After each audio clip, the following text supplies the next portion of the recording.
하나님께서는 하나님이 이루실 일을 이 시대에 하나님이 쓰시는 파수꾼, 즉 일꾼들을 통해 감추었던 비밀들을 드러내신 줄 믿습니다. 오늘은 미리 말씀드린 바와 같이 밀로에 대하여 말씀을 나누고자 합니다. 밀로라는 단어조차 우리는 또 저는 생소한 것 같습니다.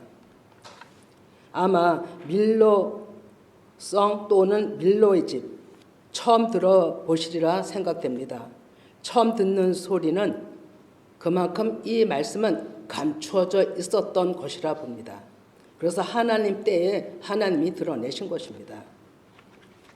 왜냐하면 지금까지 밀로에 대하여 제 자신도 들어본 적이 없고 너무너무 생소합니다.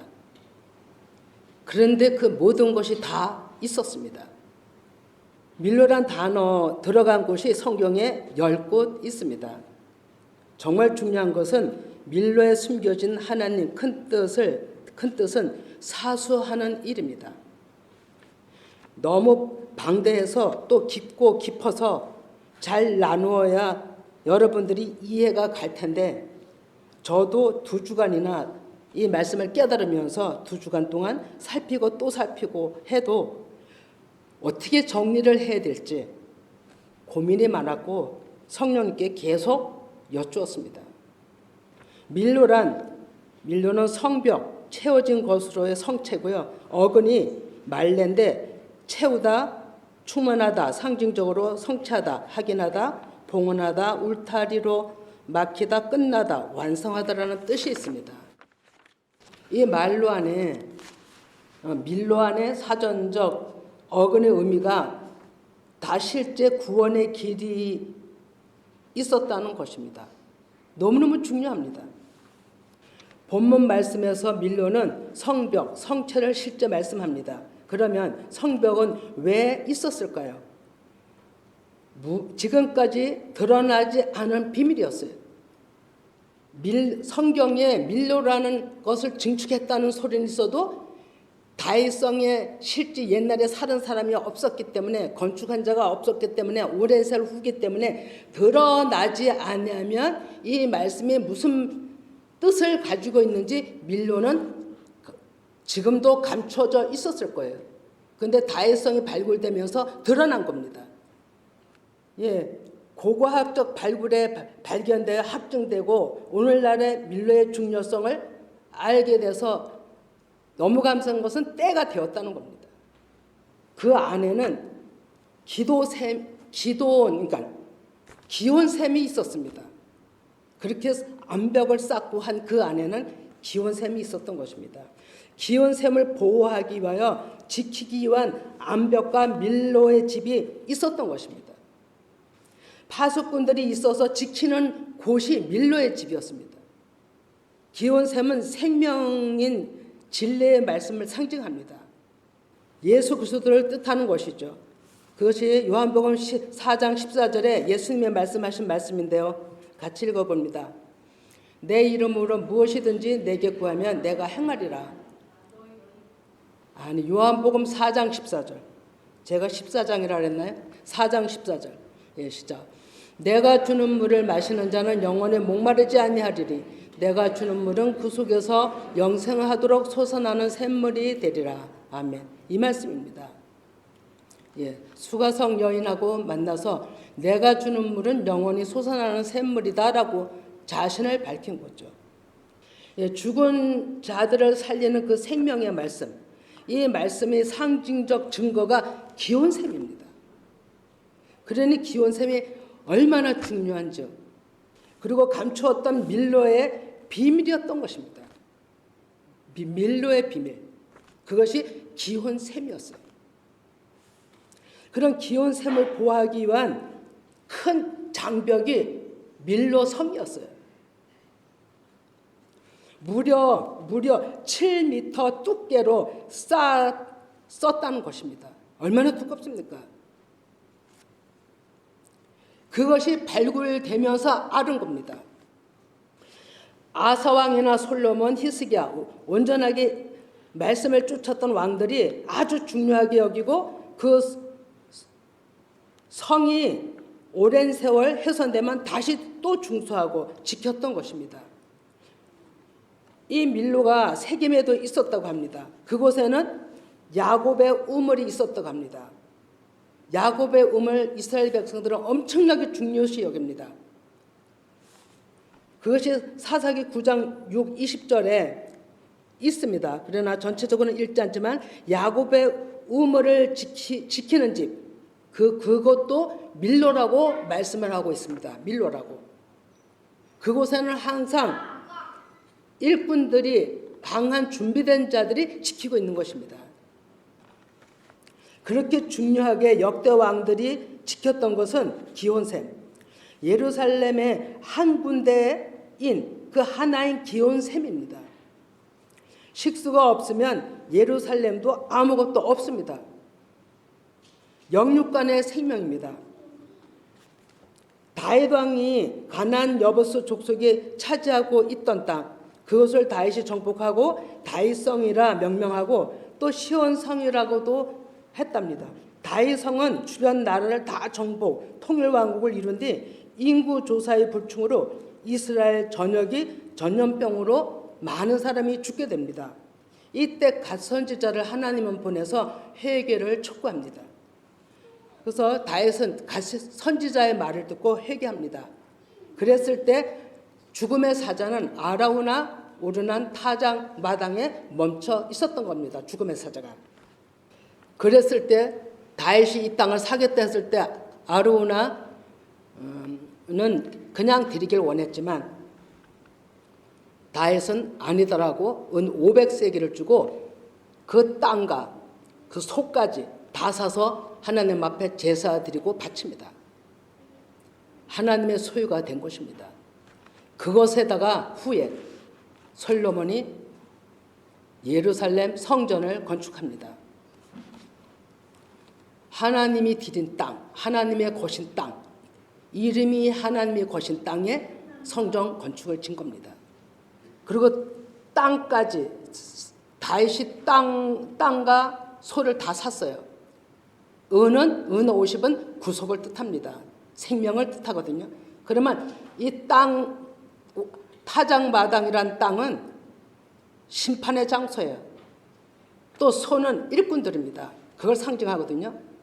그러면 솔로몬 성전에서 무엇이 나가냐면 말씀이 나갔잖아요. 말씀으로 쭉정이와 알곡을 가르는 말씀이 선포되는 곳이고 그것을 받아 일꾼들이 일한다는 의미까지 그 땅과 소를 산 안에는 다 들어 있습니다. 그리고 그곳에는, 그러한 곳에는 스가랴 6장 5절 천사가 대답하여 이르되 이는 하늘이 내 바람인데 온 세상의 주 앞에서 서 있다가 나가는 것이라 하더라. 아멘. 예, 준비된 자들이 쓰임을 받습니다. 항상 밀로에는 준비된 자들이 있습니다. 내 바람, 하나님의 영을 가진 자들이 준비되어 있는 거죠. 그리고 훈련받고 있는 거죠. 밀로를 지키는 일꾼들이 깃보로 용사라고 사전적으로 의미를 합니다. 용사들이 잘 훈련된 파수꾼들이 준비되는 곳이에요. 어마어마한 그 다윗성, 시온성에서는 물이 기드론 골짜기 밑에 기온샘 그 한 군데만 있답니다. 이걸 가지고 예루살렘 전체가 다 식수도 하고 그 많은 짐승을 잡아 씻는 물도 다 이 기온샘을 물을 가지고 씻는답니다. 근데 히스기야 때, 왕 때 기온샘의 밑에 흐르는 이게 기드론 산 골짜기 물이 여기 중심에 있다면 밀로에 있다면 한쪽은 기드론 간난산으로 오르고 그쪽으로 흐르고 한쪽은 흰농 골짜기로 흐른답니다. 양면으로. 근데 히스기야가 그 물을 가져다가 저수지를 만들고 또 700m의 어마어마한 그 긴 거리를 암벽을 뚫러서 또 성 안으로 끌어들이는 일을 해서 실로암 또 정결례 이런 것들을 해서 예루살렘의 그 모든 제사 의식도 다 그물로 그렇게 행했답니다. 어마어마합니다. 그 히스기야 터널 파놓은 데는 좁은 데는요 요렇게 좁아요. 요렇게 들어가야 돼요. 그리고 고개 쳐드는 데도 있지만 이렇게 구부리고 가는 수로를 그렇게 긴 터널을 만들어서 물을 끌어올렸어요. 성 안으로. 왜 그랬냐면 아수르 왕이 쳐들어와서 그 물을 끊어버리면 예루살렘 사람들이 다 죽기 때문에 거기다가 어마어마한 솔로몬 때 다윗도 그렇고 솔로몬도 그렇고 다 성전 바깥에 밑에 있는 기온샘에다가 그렇게 암벽으로 성을 쌓아놓은 곳입니다. 그곳이 밀로성이고 밀로의 집인 거예요. 이스라엘 백성들이 살기 위한 가장 중요한 보물이 그곳에 있었던 거예요. 그래서 다윗이 밀로에서부터 안으로 성을 둘러싸았다 하는 거죠. 그 오늘 본문 말씀 읽었는데 이 안으로가 뭐냐면 바이트, 집입니다. 근데 사전적 의미는 가족이 사는 장소, 성전, 시장 의미도 있고요. 파수꾼들이 있는 곳이라고 말씀합니다. 근데 그 바이트의 그 집의 어근에서는 짓다, 시작하다, 만들다, 세우다, 확실이란 뜻이 있습니다. 거기서부터 성체 쌓는 것이 시작이 되는 큰 의미가 있습니다. 거기서부터 한 생명을 얻기 위한 훈련된 집을 거쳐서 재창조되는 훈련 장소가 밀로의 집이었어요. 대사함 11장 8절에서 9절 봅니다. 8절에서 9절. 다윗이 밀로에서부터 두루 성을 쌓았고 그 성의 나머지는 요압이 중수하였더라. 만군의 여호와께서 함께 계시니 다윗이 점점 강성하여 가니라. 아멘. 밀로에서부터가 너무 중요합니다. 성경 말씀이 얘기를 하고 있잖아요. 근데 우리는 이거 읽을 때 그냥 쓱쓱쓱 지나가잖아요. 밀로에서부터, 밀로다는 지금 또 아르센처럼 에서부터 이런 걸 우리가 신경 쓰나요? 쓰지 않아요. 신경 안 써요. 그냥 더불어 붙어 있는 말씀, 뭐뭐를 말씀하기 위해서 붙어져 있는 그런 말씀의 얘기인 줄 알잖아요. 근데 두루 성을 쌓았고라는 말씀 우리 한번 살펴봅니다. 시작점입니다, 여러분. 어디가요? 밀로 있는 데가. 본질은 하나님의 말씀이고 한마디로 보좌 안에서 샘물이 하나님의 말씀이 흘러나오는 큰 의미가 있는 겁니다. 지형적으로나 이런 것은 다윗성 성전 그 지성소에 하나님이 임하시지만 비유적으로는 상징적으로는 기온 샘물이 흘러나오는 것이 하나님의 말씀을 상징하기 때문에 그런 것입니다. 그럼 밀로는 기온 샘에서 흐르는 물을 영적으로 하면 생명이고 말씀인 거예요. 이 물이 좀 전에 얘기했던 대로 다윗성 전체를 다 흐르고 있는 물인 거죠. 그런데 놀랍게도 이 다윗성엔 다 반석이랍니다. 기온 샘 있는데도 다 반석이에요. 반석하면 무엇을 뜻하나요? 예수 그리스도를 뜻하잖아요. 강야에서 올 때도 2번 반석을 쳐서 물을 내셨죠. 다 예수 그리스도를 뜻합니다. 그러면 이 물이 흘러서 에스겔에서 보면 흘러서 아라바로가 죽은 사해바다까지 살린다고 되어 있잖아요. 이것은 열방을 향하여 복음이 전파됨으로 복음화되는 것을 얘기하고 있습니다. 예루살렘 전체에 공급되는 샘물입니다. 한 번도 지금까지 마른 적이 없답니다. 이 기온샘은 히스기야는 생명을 걸고 지켰습니다. 우리도 생명을 걸고 지켜야 합니다. 사수해야 되는 거죠. 무엇을요? 진리를. 예루살렘 전체에 공급되는 이 물이 오늘날에도 그와 똑같은 패턴으로 일한다는 것입니다. 나중에 제가 더 자세히 얘기했던 다 그게 이해가 갈 것입니다. 이 기온샘은 히스기야는 생명을 걸고 지켰다 했죠. 대하 32장 2절에서 5절을 봅니다. 2절에서 5절까지 히스기야가 사내림이 예루살렘을 치러 온 것을 보고 그의 방백들과 용사들과 더불어 언언하고 성 밖의 모든 물 근원을 막고자 하며 그들이 돕더라. 이에 백성이 많이 모여 모든 물 근원과 땅으로 흘러가는 시내를 막고 이르되 어찌 아수르 왕들이 와서 많은 물을 얻게 하리요 하고 히스기야가 힘을 내어 무너진 모든 성벽을 보수하되 망대까지 높이 쌓고 또 외성을 쌓고 다윗성을 밀로를 견고하게 하고 무기와 방패를 많이 만들고 아멘.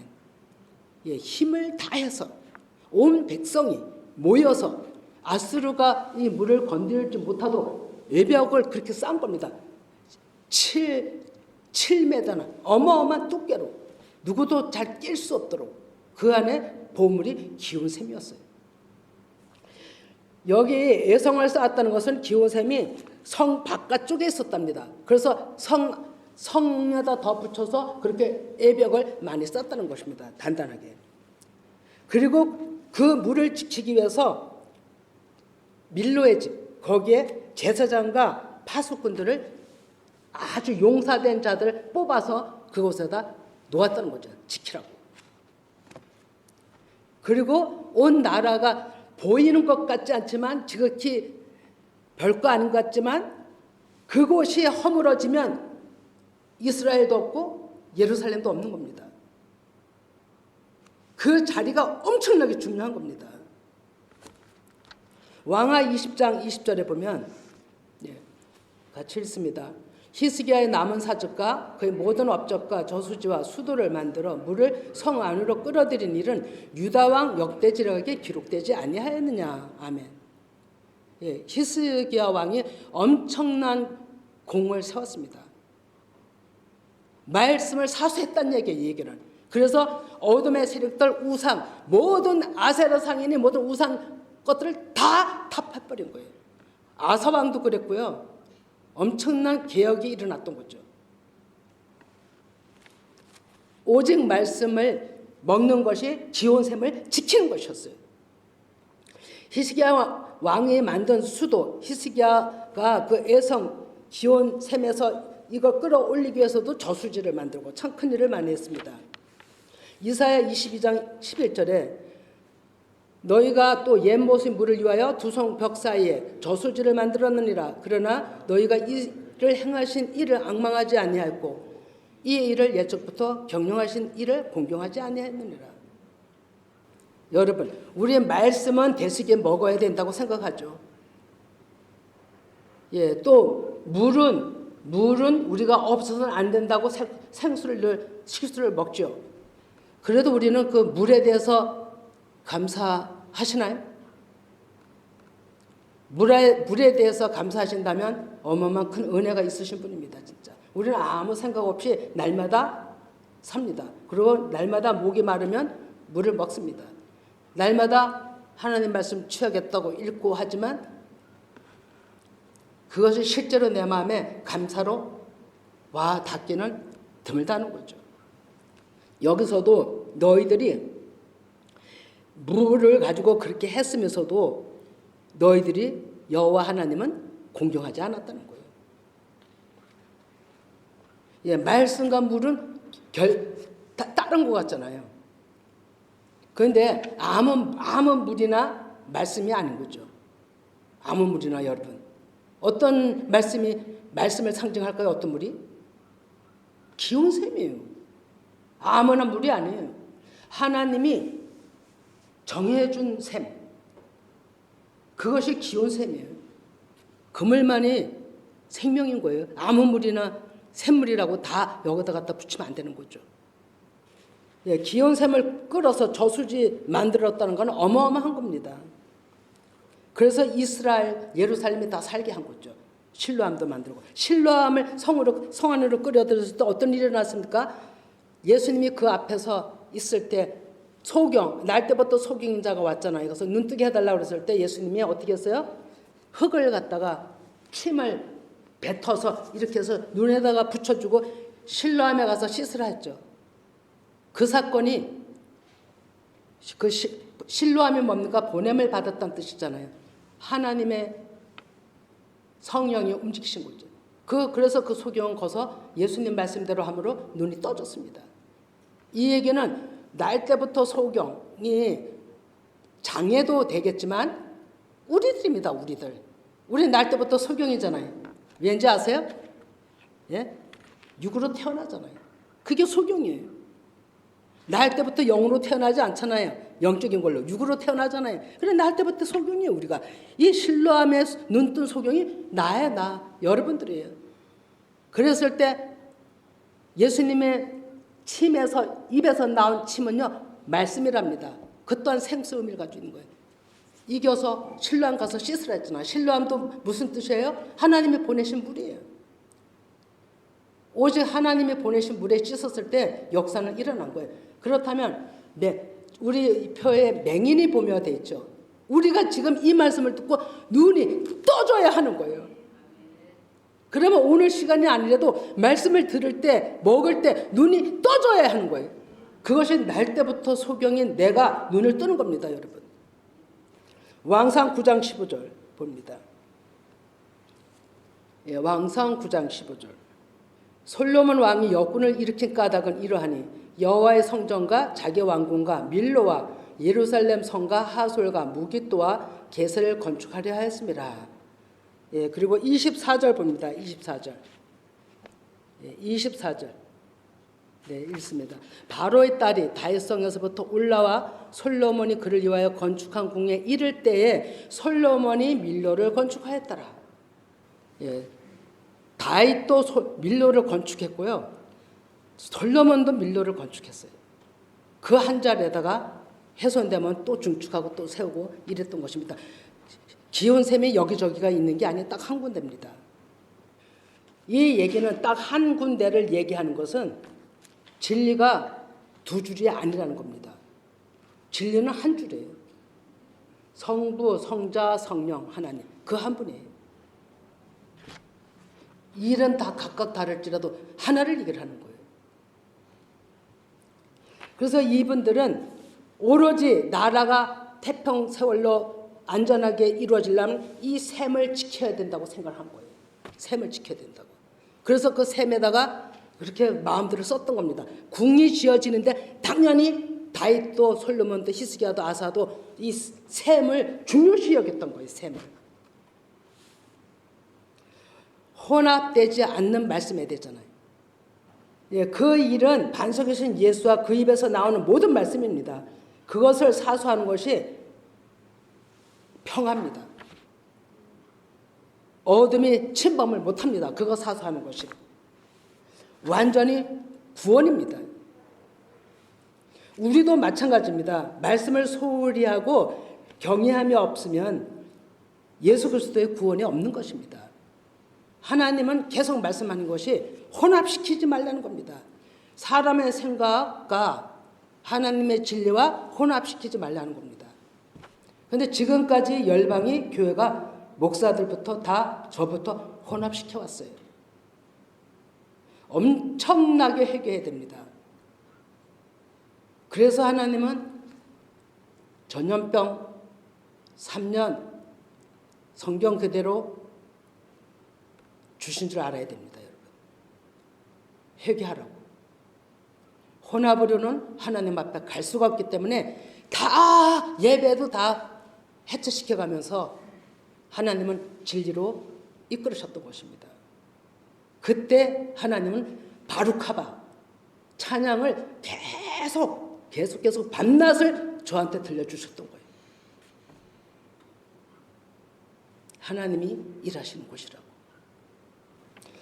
왕상 11장 27절에 왕상 11장 27절 그가 손을 들어 왕을 대적하는 까닭은 이러하니라. 솔로몬이 밀로를 건축하고 그의 아버지 다윗의 성읍이 무너진 것을 수축하였는데 여로보암이 대적하죠. 그리고 여로보암은 이때 여로보암이 이 밀로랑 이 성전 건축을 너무나도 잘한 사람입니다. 잘한 사람이고 그때 잘함을 보고서 하나님이 뽑아서 여로보암은 10지파를 주고 르호보암에게는 2지파를 주고 이렇게 해서 이스라엘 나라가 갈라지는 역사가 일어나죠. 지금은 그걸 얘기하는 것이 아니고 36절을 봅니다. 36절. 예. 그의 아들에게는 내가 한 지파를 주어서 내가 거기에 내 이름을 두고자 하여 택한 성읍 예루살렘에서 내 종 다윗이 항상 내 앞에 등불을 가지고 있게 하리라. 이 등불이 뭔지 아십니까? 하나님의 말씀이잖아요. 또 기온 셈이에요. 내 종 다윗 예수 그리스도의 말씀이 예루살렘을 떠나지 않는다는 언약이었어요. 떠나지 않는다는 언약. 그곳에는 기온 셈이 있죠. 고린도전서 12장 13절. 예. 우리가 유대인이나 헬라인이나 종이나 자유인이나 다 한 성령으로 세례를 받아 한 몸이 되었고 또 한 성령을 마시게 하셨느니라. 아멘. 예. 한 말씀, 진리의 말씀, 오염되지 않은 말씀, 어떤 것도 섞이지 않은 말씀. 이게 한 성령 안에서 한 영을 맞는 하나됨의 역사로 가는 구원의 길이에요, 여러분. 머리는 그리스도, 몸은 우리들. 예, 지체라고 말씀하고 있죠. 하나님의 말씀은 오직 너는 내 아들이니 내가 오늘 너를 낳았도다. 오직 하나님 말씀만 먹는 자에게 이렇게 얘기를 하시는 거예요. 다윗이 그 말씀을 받았고 다윗이 받은 그 말씀은 예수 그리스도를 상징한다고 합니다. 그렇다면 이 말씀 우리가 또 받아야 됩니다. 이 말씀. 오염되지 않은 말씀. 내가 오염되지 않은 섞이지 않은 말씀을 먹고 오직 하나님 앞에 그 말씀만 가지고 살려고 하는 자. 그들이 내가 너를 오늘 낳았다. 지금 이 시간 이 말씀에 다 임했으면 좋겠습니다. 히브리서 5장 14절에 단단한 음식은 장성한 자의 것이니 그들은 지각을 사용함으로 연단을 받아 선악을 분별하는 자들이다. 오염되지 않은 말씀만 먹는 것이 단단한 음식이에요, 여러분. 막 섞인 거를 먹는 거는요, 단단한 음식이 아니에요. 단단한 음식을 먹고 깨닫는 자들은 지각이 있는 자라 하나님의 일을 알고 연단을 받아도 선악을 분별해서 이긴다는 것입니다. 이들이 파수꾼들이고 훈련 받는 자들이고 말씀을 하늘 곳간에서 가져다가 풀어서 오늘 이 시대에 푸는 자들이 밀로의 일꾼인들인 거예요. 밀로하는 오로지 샘이 있는 곳이잖아요. 그들이 뭐를 하겠어요? 샘물만 퍼서 먹잖아요. 샘물만 퍼서 먹는 자들이 밀로의 파수꾼들이에요. 그런데 왕하 12장 20절에 보면 요아스의 신복들이 얼마나 일어나 반역하여 실라로 내려가는 길가의 밀로궁에서 그를 죽였고 그가 누구냐면 요아스 왕이에요. 신하들이 죽였어요. 왜냐하면 이거는 밀로에 대해서 이제 제가 계속 이제 말씀을 여러분하고 지금 먼저 나누는 것입니다. 밀로에서 왜 아하스 왕을 죽였냐? 신하들이 에브에서 왕이 아람 왕이 쳐들어온다니까 온다고 하니까 이 아하스 왕이 겁이 났어요. 그래갖고 조상들이 바친 예물, 자기가 드린 예물, 성전 곳간에 있는 무슨 모든 금은 이런 것들을 다 많이 해갖고 아람 왕 하사엘을 줬어요. 싸우지도 않고. 이런 어리석은 왕이 어디 있어요? 싸우지도 않고. 그랬더니 그 밑에 신하들이 너무 속상한 거예요. 그러니까 이 아하스 왕을 데려다 어디서 죽였냐면 밀로의 집에서 말씀에 나오는 샘물이 나오는 거기서 아하스를 죽여버린 거예요. 왜 죽였을까요? 하나님의 말씀을 믿지 못하고. 잘 생각해 보세요. 하나님의 말씀을 믿지 못하고 내 생각대로 했어요. 내 생각대로. 그래서 신하들에 의해서 하나님은 죽게 한 거죠. 어디서? 생명의 말씀이 나오는 곳에서. 내가 살아있는 하나님인데, 내가 살아있는 너희들과 있는 모든 것을 천지를 주관하는 전능자 하나님인데 믿지를 못하는구나. 그냥 죽여버린 거예요. 우리 오늘날에도 야고보 얘기했죠. 두 마음을 품은 자들은 정함이 없는 자다 기도하지 말라 그랬어요.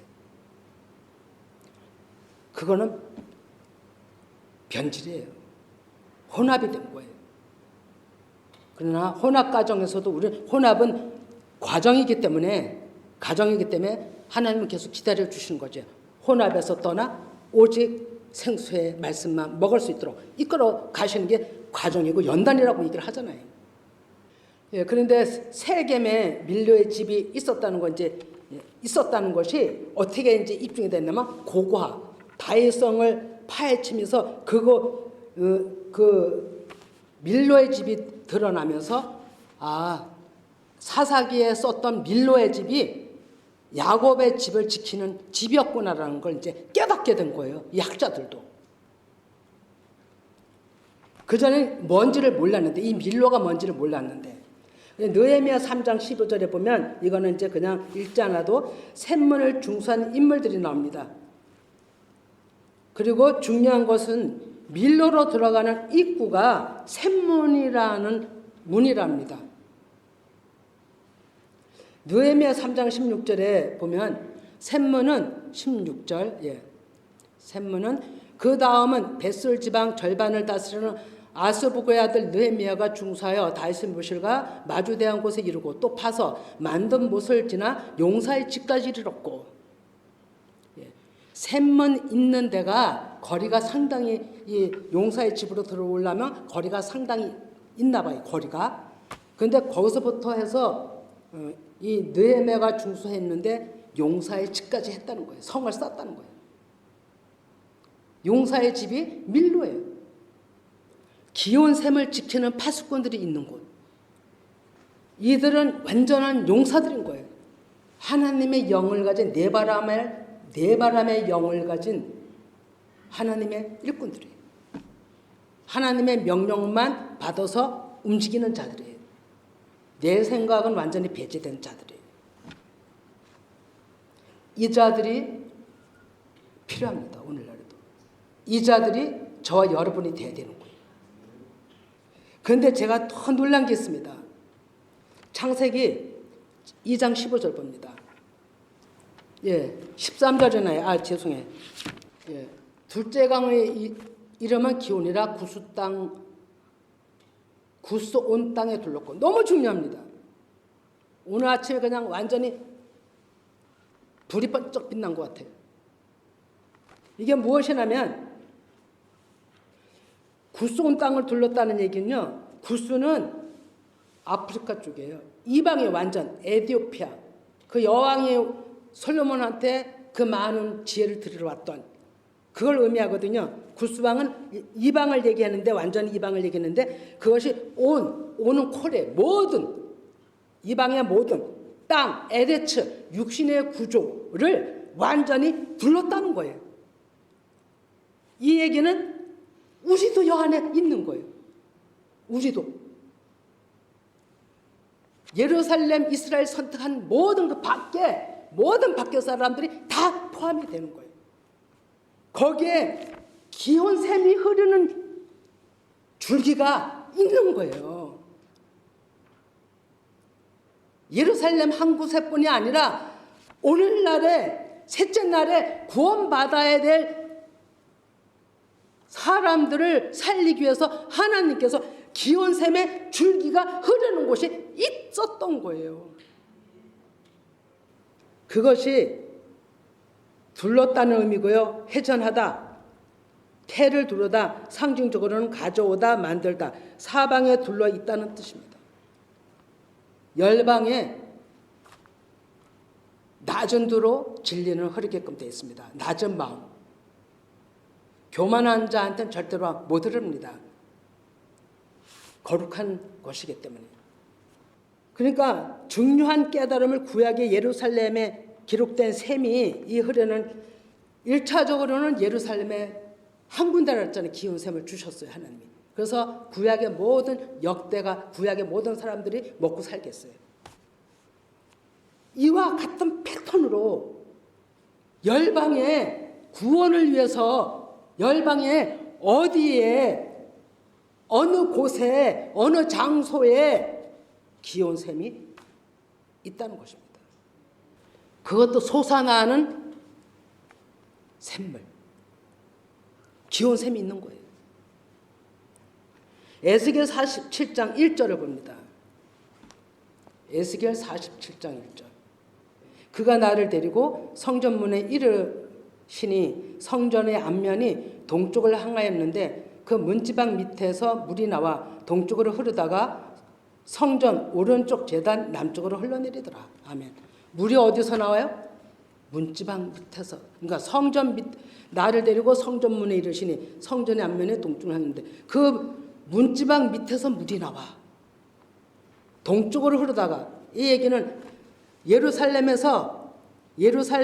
밑에 기온 성전 밑에 기온 샘이 있다 그랬거든요. 그래서 양쪽으로 흐르는데 동쪽 감난산 쪽으로 흘러서 그 남쪽으로 흘러 아라바로 가갖고 유대 강야 그 아라바 그쪽으로 가서 사해 바다를 살리는 거를 지금 요거다 얘기를 하고 있는 거예요.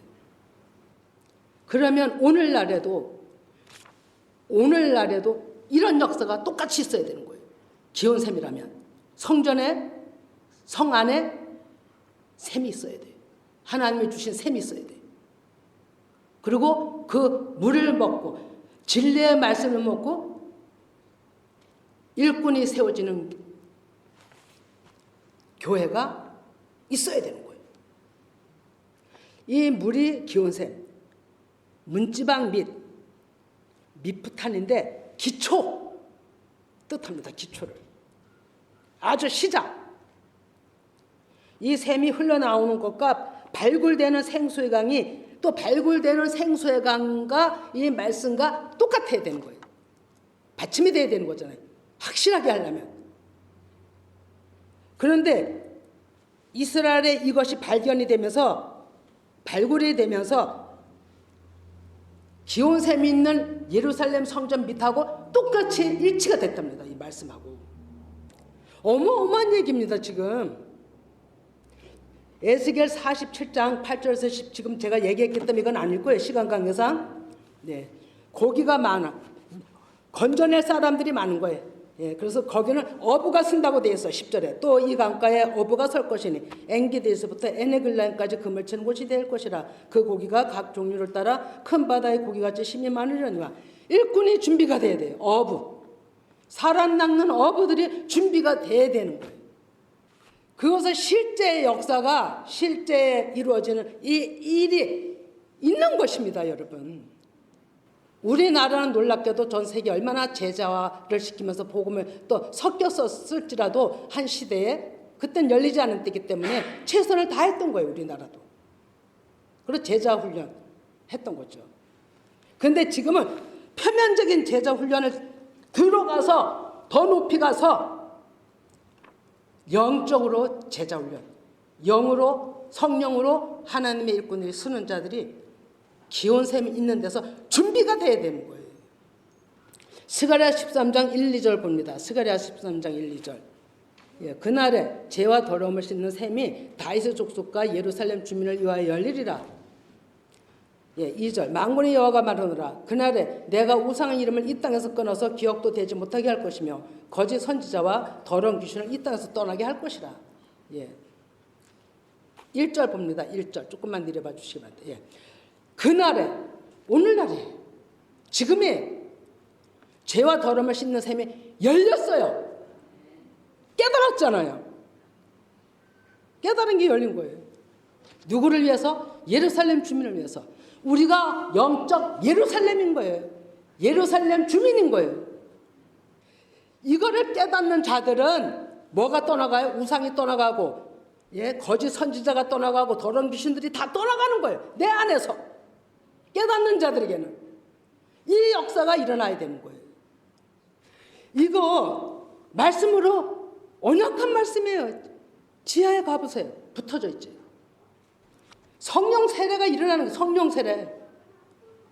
아모스 9장 11, 12 봅니다. 아모스 9장 11, 12. 그날에 내가 다윗이 무너진 장막을 일으키고 그것들이 틈을 막으며 그 허물어진 것을 일으켜서 옛적과 같이 세우고 그들이 에돔의 남은 자와 내 이름으로 일컫는 만골 기업으로 얻게 하리라. 이 일을 행하시는 여호와의 말씀이시라. 예, 여기 에돔의 남은 자가 우리예요, 여러분. 구스 온 땅을 둘렀고 얘기했죠. 에돔이 누구예요? 야곱의 형이잖아. 육신의 구조. 우리예요, 우리. 거기서 남은 자들이 내 이름으로 만국을 기업으로 얻을 것이라 했는데 지금 성취 때예요, 여러분. 흥분되지 않으세요? 나는 흥분이 돼갖고 숨도 쉬기가 힘들어요. 예. 지금 말씀의 회복이라 했습니다. 말씀의 회복을 가지고 여호와께로 돌아오라 했는데, 그래서 첫 후에 하나님 앞에 말씀의 회복을 주님께 올려드리는 기도를 한 겁니다. 에돔의 남은 자, 열방의 이방인들 초대에 이미 성취되었어요. 1차적으로 사도행전 15장 12, 20에 사도 바울을 통해서 제자들 통해서 이미 성취됐어요. 1차적으로. 그러나 끝날에 이루어질 일들은 전적으로 얘기했죠. 시작인 거예요. 이미 시작이 된 거예요, 여러분. 초대에 이렇게 이방화시킨 사도들이 있었기 때문에 말씀을 전하는 것을 씨앗 뿌리는 거라고 얘기하거든요. 있었기 때문에 우리가 있는 거예요, 우리가. 로마서 11장 25, 27을 봅니다. 예, 로마서 11장 25. 형제들아, 너희가 스스로 지었다 하면서 이 신비를 너희가 모르기를 내가 원하지 아니하노니 이 신비는 이방인의 충만한 수가 들어오기까지 이스라엘의 덜어는 우둔하게 된 것이라. 먼저 봅니다. 이방인의 충만 수는요, 하나 둘 셋 넷 해서 하나님 어떤 숫자 가지고 얘기하는 게 아니에요. 충만한 하나님의 영으로 가득 채운 자들이 들어오는 것을, 그걸 가지고 이방인의 충만한 수라고 얘기한 거예요. 오염되지 않은 말씀으로 하나님의 사람들이 된 자들. 그리고 그래야 온 이스라엘, 모든 그런 사람들이 이스라엘이 구원을 받으리라. 그들이 이스라엘이에요. 그래서 구원을 받으리라. 기록된 바 구원자가 시온에서 오사. 시온이 어디예요? 표면적으로는 지금 다 예루살렘을 이스라엘 얘기하고 있지만 내 안에 하나님의 영이 들어온 자들이 시온이에요. 시온에서 오사 야곱에게 야곱 아직 온전치 않은 이름이었잖아요. 경건치 않은 것을 돌이키겠고 내가 그들의 죄를 없이 할 때 그들에게 이루어질 내 언약이 이것이라. 경건하지 않은 자들의 마음이 깨달아져서 하나님께로 돌아오는, 지금 이 시간도 하나님께로 돌아오는, 더러움이 제거되는 이때 죄를 없이 할 때 이루어지는 것이 하나님의 언약이라는 거예요. 구원의 언약. 이 시간도 하나님은 일을 하신다라고 좀 믿습니다. 이 시간도. 그러면 어찌하든지 이제 읽진 않지만 디모데후서 2장 1절에서 3절을 보면 제가 설명만 해드립니다. 우리는 그리스도 안에서 강하고 많은 사람 앞에 예수 그리스도의 증인으로서 충성된 사람들에게 계속 전하고 가르쳐야 되는 거예요. 제자시켜야 되는 거예요. 그래서 여러분들 교회로 세워놓으신 거예요. 교회로. 그리고 우리가 어떠한 고난일지라도 3절 같이 읽습니다. 너는 그리스도 예수의 좋은 병사로 나와 함께 고난을 받으라 그랬어요. 일을 하면 할수록 고난이 오는 것입니다. 왜? 사단 세력들이 더 강한 자가 듭기 때문에. 더 강하게 하나님의 일을 막고자 하기 때문에. 그래서 고난을 받으라고 하는 거예요. 복음을 전하는 자들에게 파수꾼으로 제사장으로 밀로의 집에 세워지는 자들은 다른 곳에 세워지는 자보다 몇 갑절 더 고난이 심한 줄 믿습니다.